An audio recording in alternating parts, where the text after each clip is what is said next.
Why currency values differ. 1. Supply and demand.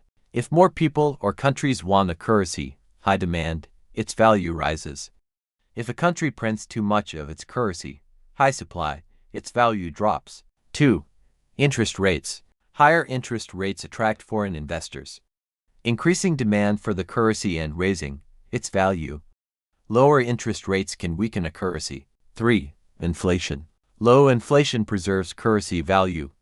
High inflation reduces purchasing power and weakens the currency. 4.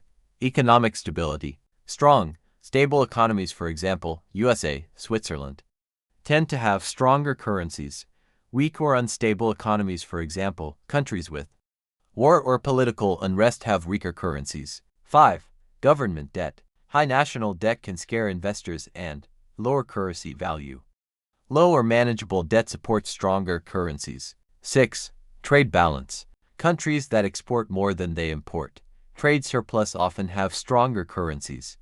Trade deficits can weaken a currency over time. 7. Central bank policies. Central banks can influence currency value by setting interest rates, printing money, or buying, selling reserves. Market speculation. Traders' expectations about a country's future can cause sharp rises or falls in currency value. Click to subscribe.